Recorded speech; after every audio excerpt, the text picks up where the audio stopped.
Bonjour et bienvenue dans Africa News Today, votre rendez-vous d'information hebdomadaire. Je suis Pascal Kenya et voici les titres de cette semaine.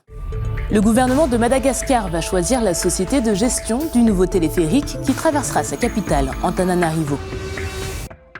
Au Sénégal, le coût des télécoms devrait baisser significativement, une réduction des prix historiques qui poursuit le combat contre la vie chère du nouveau gouvernement.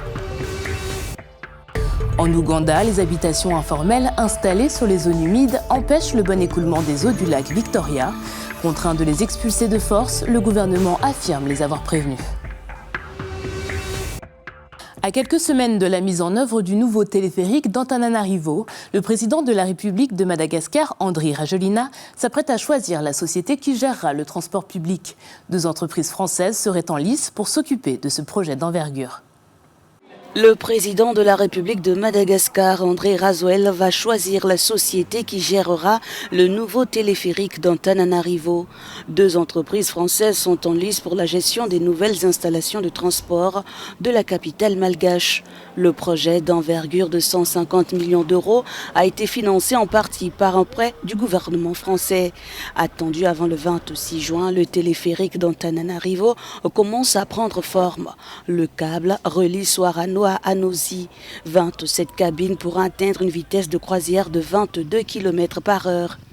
La mise en place du réseau de téléphériques devrait permettre d'alléger la pression sur les routes.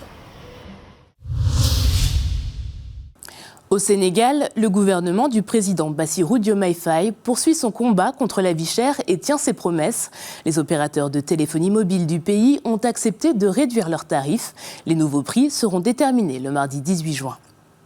Chose promise, chose due. Le nouveau gouvernement sénégalais a entendu les revendications de sa population. Après la baisse du coût des denrées alimentaires de première nécessité, les télécoms doivent s'accorder sur un montant plus faible. Un front contre la cherté des coûts de connexion a vu le jour en mai dernier et a fait part des difficultés que rencontrait la société sénégalaise. En réponse à cette mobilisation, Amadou Alaminoulo, secrétaire général du gouvernement, a annoncé que les opérateurs de téléphonie mobile du pays ont accepté de réduire leurs tarifs.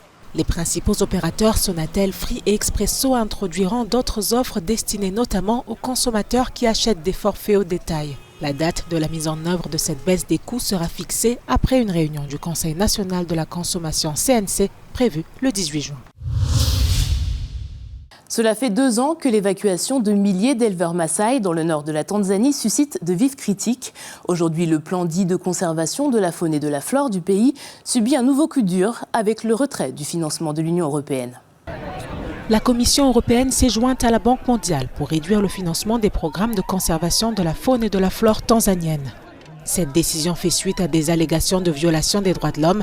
Ces 2 dernières années, des expulsions controversées du peuple indigène Maasai des régions tanzaniennes de Ngorongoro et de Loliondo ont eu lieu.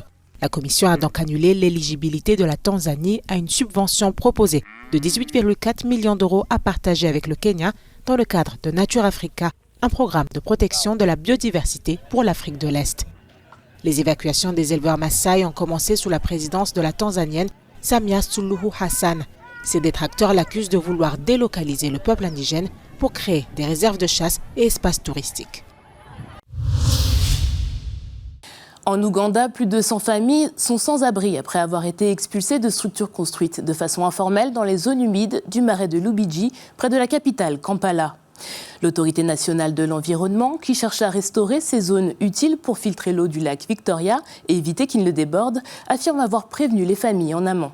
Un reportage d'Isabelle Nakiria. Des engins de terrassement démolissent des maisons et des entreprises dans la zone humide de Lubigi, près de la capitale Kampala. Les expulsions visent à restaurer les zones humides en Ouganda. Au moins une centaine de familles sont concernées.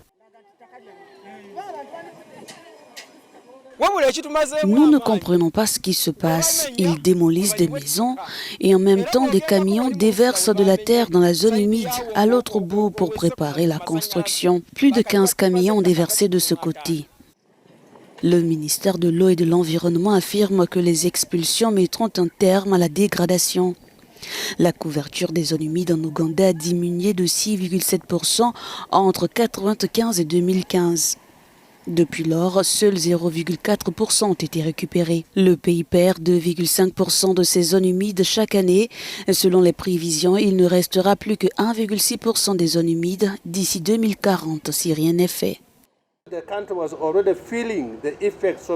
pays ressent déjà les effets de l'empiètement sur les ressources naturelles et des instructions ont été données au ministre de l'Eau et de l'Environnement pour qu'il éloigne toutes les personnes des zones humides. L'impact des destructions provoque des inondations dans la ville et une montée des eaux du lac Victoria.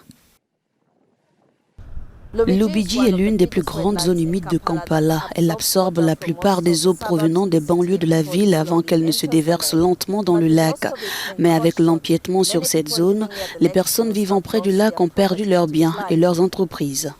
Une force d'exécution de 2000 personnes a été créée pour stopper et empêcher tout nouvel empiètement. Alors que Katende et des milliers d'autres personnes ont perdu leurs moyens de subsistance, le gouvernement espère augmenter régulièrement la couverture des zones humides et restaurer l'écosystème.